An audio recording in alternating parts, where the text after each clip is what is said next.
Good evening, everyone. I'm Cameron Enchev. The A-State basketball team opened its season tonight against UT Martin. The Red Wolves have won 7 in a row over the Skyhawks. Anthony Livingston had a huge game tonight. I mean, this guy was awesome. The man in the mask. Early on, Livingston pounds down low and makes the bucket and the foul. It was an interesting night for Coach Brady's crew, though. Later, more Livingston. This time, the big guy goes hard to the hoop and hits the short jumper. He had 19 in the first half, 26 points for the game. Livingston also added 9 rebounds. Here's another short jumper. A-State led 39-23 at the half, but it was truly a tale of two halves. Second half, a Red Wolves turnover, a loose ball, and it's going to lead to a UT Martin bucket. A-State had 16 turnovers the night. Most of them came in the second half. ASU just couldn't guard anyone in the second half either. UT Martin shot 57%. Here's another turnover and another dunk. Cameron Golden banks in this three with 0.3 seconds left, but it wasn't enough. UT Martin scores 52 second-half points and overcomes a 16-point deficit to win 75-73. It was a total meltdown the second half defensively of not being able to guard anybody. I don't know if I've ever been as disappointed in a group defensively in the second half than I was in this group tonight.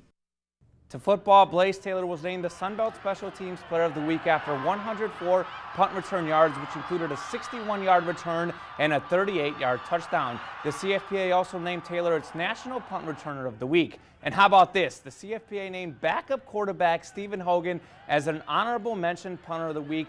Hogan added 58 yards per punt, which included a 60-yarder that pinned App State at its own 1-yard line. The Red Wolves have a really short week this week as they play Texas State Thursday night. Here's Coach Anderson on how the team is preparing.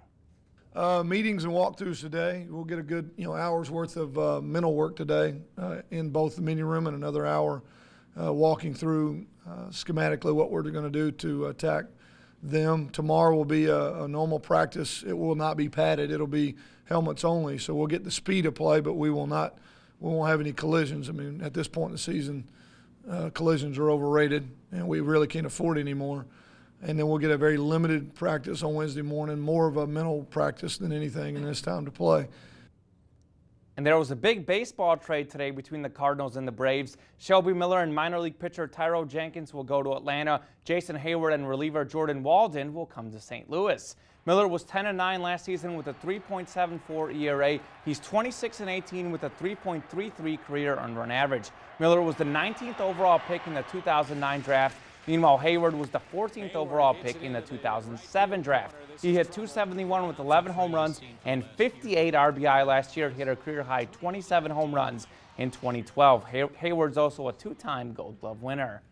And in high school football, it's our final week of Sweetest Plays. Here are the playoff edition nominees. We start with the game of the week, and Anthony Davis, he's an absolute beast. Look at this juke move, then a stiff arm, and then some speed. Davis heads to the house for a 65-yard touchdown. Cross County's on to round 2 of the playoffs. For our second play, Blyvo's Bailey Kaysen airs it out. The ball would be tipped, but check out this great catch by Isaac Kelly. Blyvo loses, but a great season as the Chickasaws made the playoffs for the first time since 2011. Head on over to KIT8.com to vote. Polls close Tuesday at 8.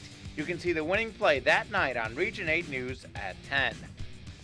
Now, Ryan was at the game, and we were also talking about this. ASU had 3 guys that played 37 minutes or more, so the bench wasn't used a lot. Depth could be a problem for this team. Good to look forward to that to see if they can get some other guys going. Pretty early to have depth problems. Yeah, a little early. Yeah, all right. Stay with us. We're back after this.